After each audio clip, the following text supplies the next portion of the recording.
Okay, guys, so today we are going to answer the question, which is how the questions are scored in the Duolingo English test. So please, guys, listen to me carefully because all the information I'm going to say is really important. Now, question types with correct answers.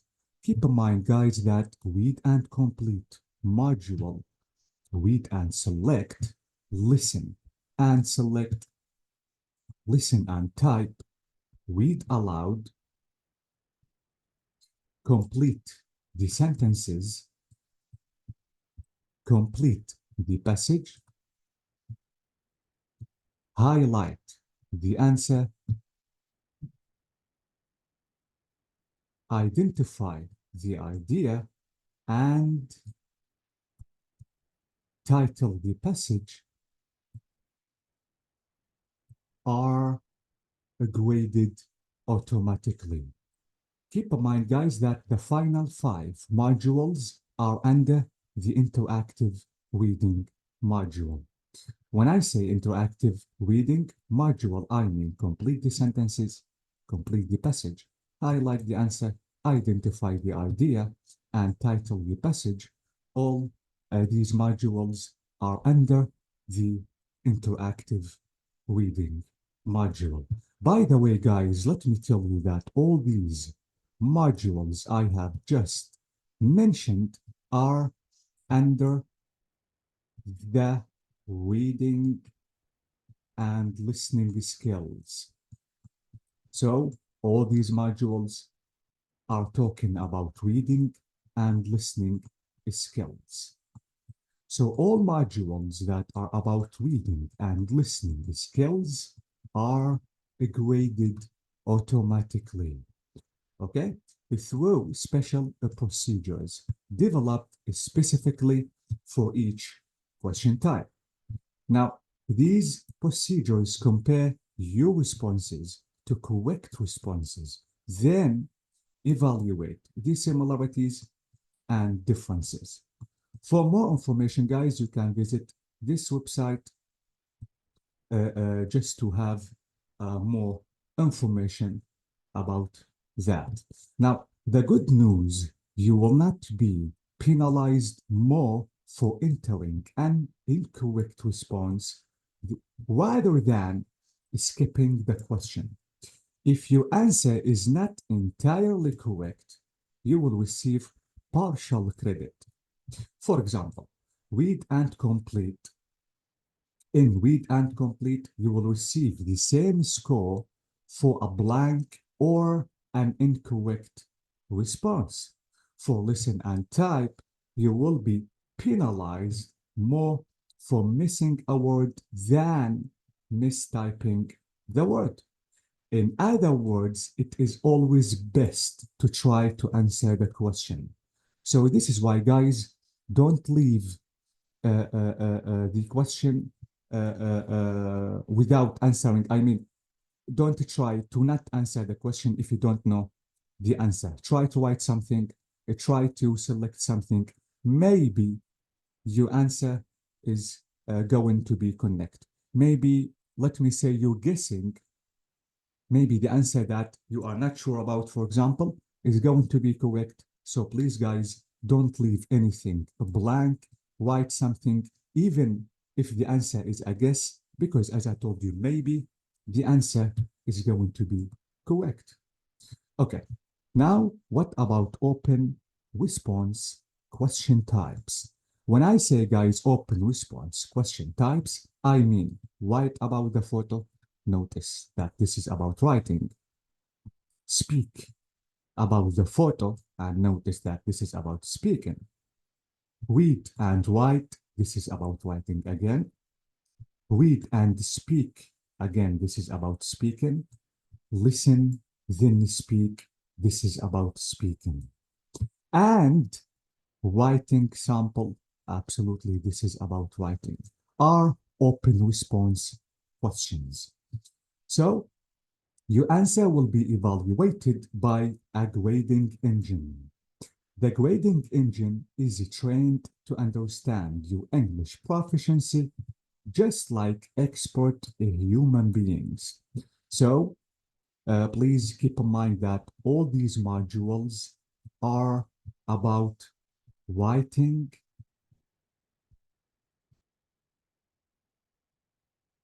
and speaking skills. Speaking skills. So all of them are about writing and speaking skills, and the modules that I have explained in the beginning are about reading and listening skills. Okay, guys, so please be careful. Okay, so as we said, now let me show you some of the aspects it evaluates. Include, okay, one, the correctness of your grammar.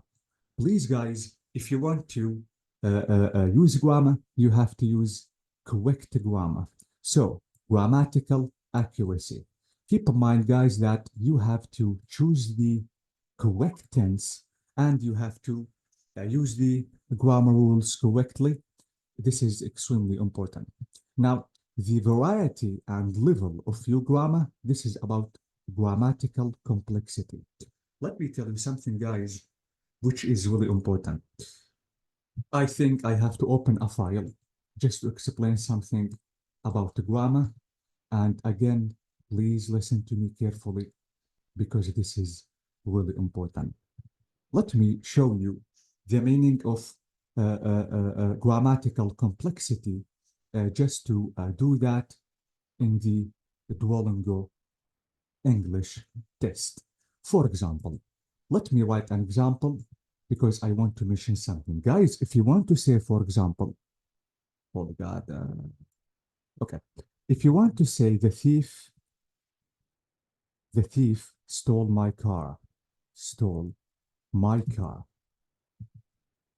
Now, keep in mind that this sentence is weak. I know that this is a complete sentence, and I know that I mentioned the subject and I mentioned the verb, then finally I mentioned the object. Yes, this is correct, but keep in mind that this sentence is weak. If you want to ask me why, because we all know that who stole my car is a thief. It is not a doctor or a nurse, for example. So, because we all know the subject, you don't have to mention it. I mean, here you have to use the passive voice. So you have to say, my car was stolen. Was stolen. So notice that if I want to say my car was stolen is better than saying the thief stole my car. This is called passive voice. And guys, using the passive voice is really important because sometimes mentioning the subject is not necessary. Maybe the subject is known or maybe the subject is completely unknown. Let me write another example. And again, please listen to me. Now, if you want to say the builders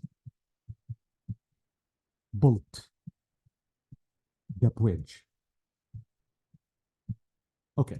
Now, if you want to speak or write such a sentence, this is really weak because we all know that the people who built the bridge are the builders. So it's not really important to mention the subject. You have to say, for example, the bridge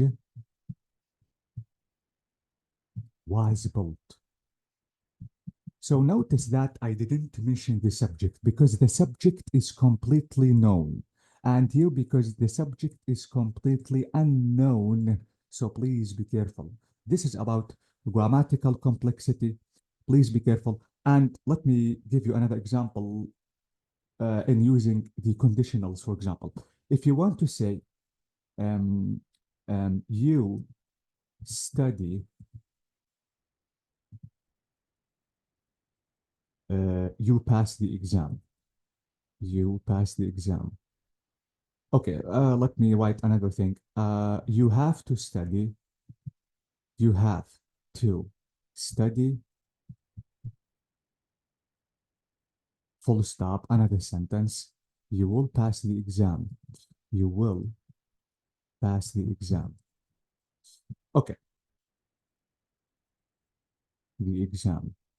So notice, guys, that here I have two simple sentences. Now, instead of writing two simple sentences, I try to combine them just to be one sentence. You can use conditionals. For example, if you study, comma, you will pass the exam. Okay? And maybe I want to write because, okay? Or maybe I want to write when. So notice, guys, that instead of writing two simple sentences, now I have to write one sentence, which is complex sentence. This is the meaning of grammatical complexity. Don't be simple in writing and speaking. You have to verify your sentences and the grammar rules all the time. Okay, now the level of vocabulary used, lexical sophistication. Keep in mind, guys, please, that you can use whatever vocabulary you want. It's not wrong to use any vocabulary, guys, but the mistake is repeating the same vocabulary again and over again. So it's not a mistake to write any vocabulary you want, but please avoid repetition. This is extremely important. Now, the variety of word choice, lexical diversity. Absolutely, guys, I have to verify the word choice just to be able to get a good band in the Duolingo exam. Now, how will you answer the question that was asked? Keep in mind, guys, that here I have to fully answer the questions, if any. So if I have a topic, for example, to speak about or even to write about, I have to fully answer the questions by writing enough thoughts and ideas. Please, all the time, you have to check the questions. You have to take a look at the questions that you have just to, as I told you, just to get a good band. Guys, let's go back a little bit to lexical diversity. Keep in mind, guys, that the most important thing to be that advanced in speaking and writing, you have to use idioms. So using idioms is extremely important just to be that professional. For example, maybe you want to say, you control me. You control me. So instead of repeating, maybe you want to mention the meaning of control again in speaking and writing, but as I told you, you don't have to repeat. So instead of repeating the same vocab all the time, you can use idioms. For example, you take over me. You take over me. So notice, guys, that I didn't repeat, but I used an idiom. This is extremely important. And in the vocabulary, guys, all the time, you have to search for synonyms, antonyms, examples, and definitions. Let me give you an example. Maybe you want to mention a certain vocabulary. For example,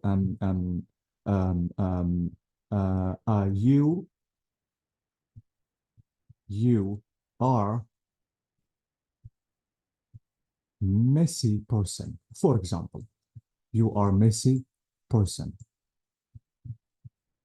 Maybe, guys, you want to repeat the same meaning in speaking and writing. But as I told you, you don't have to repeat the same vocab all the time. So you can find a synonym. If you fail to find a certain synonym, use antonym with not. For example, if you want to say, you are not tidy. So if you want to say you are not tidy, notice that it has the same meaning of you are a messy person. So here we have the article A. So you are a messy person. I can say you are not a tidy person, and notice that they have the same meaning. So I didn't repeat, but I found a certain antonym. If you fail again to find a certain synonym or maybe antonym, please, you have to search for examples and definitions. Let me tell you, or let me show you a certain example just for avoiding spelling mistakes. Spelling mistakes. Spelling mistakes. Okay, now let's imagine, guys, that you want to write or speak about insomnia. Maybe you are not familiar with this word, insomnia. This is N, this is S, this is O, this is N, this is N, this is IA. Okay, so maybe you don't know how to write this word. So, because you are not sure about writing this word, as I told you, try to find a synonym, antonym, a certain example, or maybe define the word. Let me show you the best way to define the word just to avoid spelling mistakes. Notice, guys, if you want to say the inability to sleep, so notice that the meaning of inability to sleep is what? Is insomnia. So notice that I defined the word that I don't know how to write, or maybe I want to define the word just to avoid repetition. This is extremely important. So please, guys, be careful, because this is the best way just to get the best band. Notice that you guys, as I told you, have to fully answer the questions. You have to write and speak enough ideas and thoughts. Now, how much you can say or write in a limited time fluency? Let me tell you something, guys, concerning this aspect, which is extremely important. As you notice, guys, in writing and speaking modules in the Duolingo English test, you have, for example, from 1 to 3 minutes, or maybe from 3 to 5 minutes, just to write a certain paragraph or essay. Now, keep in mind, if you want, or maybe to speak, again, maybe writing or speaking.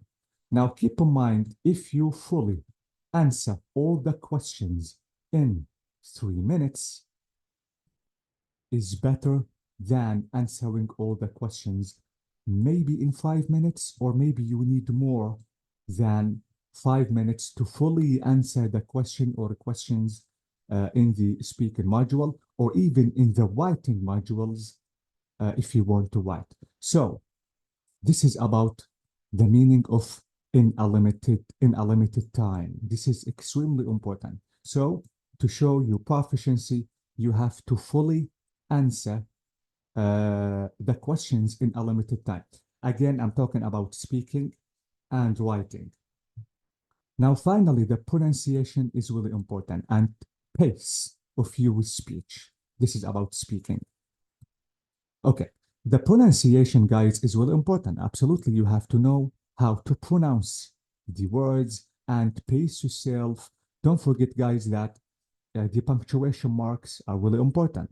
For example, the comma, the full stop, the colon, the semicolon, all these punctuation marks are really important. Even in speaking, guys, they are really important. Let me give you an example. If you want to use a comma, you have to pause for 1 second. But if there is a full stop, you have to pause for 2 seconds. So some students think that in speaking, there is no need to use the punctuation marks. I know that no one knows if you are using the comma or full stop, colon, semicolon, but absolutely you have to be careful about pausing. So you have to pause, for example, as I told you, if you have comma, if you have full stop, this is extremely important. And don't forget that the correct pronunciation of words is really important just to get the highest band. Now, finally, guys, the unscored speaking sample. Notice that the speaking sample is the only question on the Duolingo English test that is not scored. Remember that recipients of your response will be able to watch and listen to your response and even see the topic. Some institutions use the use this sample as a way to learn more about your speaking ability. Guys, to be honest, not about speaking sample, but also about writing sample. Because if you notice earlier, I told you in the videos that the writing sample and the speaking sample are ungraded, but absolutely the university, the institutions are going to watch your video and absolutely listen to you while speaking and read your sample. So please be careful. Okay. Also, keep in mind that although the test is scored by computer algorithms, multiple human being, the people who are watching you, and the people who are going to correct your paper, the examiners will see the video and will read your sample. Okay, guys? So this is it about the questions in the Duolingo exam and how these questions, as I told you, should be scored. So this is it. And let me thank you for watching. Thank you so much.